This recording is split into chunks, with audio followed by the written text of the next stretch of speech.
Timeline of food service. The first cookbook in modern Europe, 1380, Chef Tabellus, is widely recognized as the first master chef.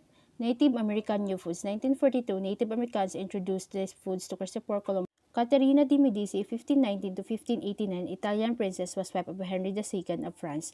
The 12-ounce font, 1570, Master Chef's copy published his Italian cookbook. Francos de la Barine, 1651, published the first cookbook to fully document French cooking and the influence of French cuisine. First cookbook published in America, 1742, Eliza Smith authored The Complete House.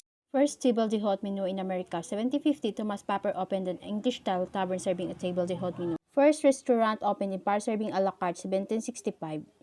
The Declaration of Independence, 1776, Thomas Jefferson wrote most of this document sitting in Philadelphia's Indian Queen Tavern.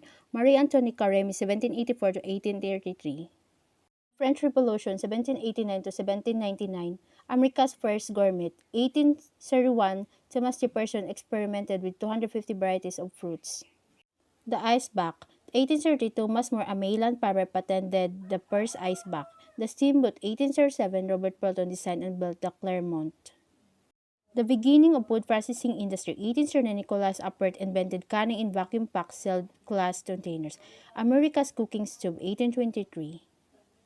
Tin cans, 1825, Thomas Kensett patented the tin can. Boston restaurants, 1826 to 1827, still open today. Railroads, 1826 to 1880, railroads. Graham crackers, 1830, Reverend Sylvester Graham preached about eating healthier and developed the Graham cracker. NYC's first fine dining restaurant, 1831, opened by John and Peter. Refrigerators, 1834, keep food from spoiling and becoming unsafe to eat. Chef of Kings, King of Chefs, 1846 to 1935, George Augustus Escobar became one of California Gold Rush, 1849, influential in the food processing industry. Modern supermarkets, 1859, George Hartford and George Jama opened up the Great Atlantic and Pacific Tea. The Civil War, 1861 to 1865, mass production of processed foods and new food service equipment to feed the soldiers. Budweiser beer, 1864, Bosch founded and Bosch in Germany. Swift Meat Company, 1865, Gustavo Franklin Swift was 14 years old when he bought a heifer, which is a butcher and dress. The first culinary art school, 1872, Mrs. Link opened the Boston Cooking School. The Diner, 1872, Walter Scott served textile workers in Providence. Headquarters of Swift Meat Company, 1875, moved to Chicago, which became the meat capital of the U.S.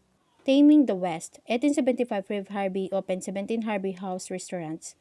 More practical chef uniforms, 1878, Chef Cerebro and his wife developed double breast. Cardboard box, 1879, produced in NYC. Working for peanuts, 1887, Harry M. Stevens is the father of sports concessions. Coke, 1888, peanut butter, 1890.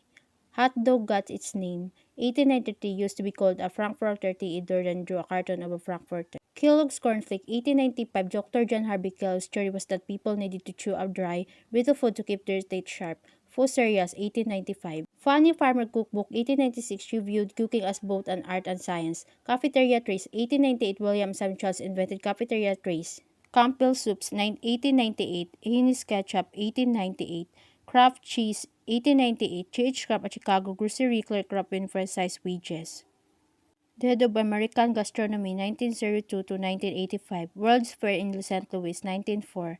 Pizza, 1905. One of the country's first pizzeras. Mediterranean Grease, 1971. The Hard Rock Cafe, 1971. Mrs. Fields Cookies, 1974. Debbie Fields was only 21 when she founded. So Frozen Yogurt, 1974. Ben & Jerry's Ice Cream, 5-5, 1978. Microwave Popcorn, 1986.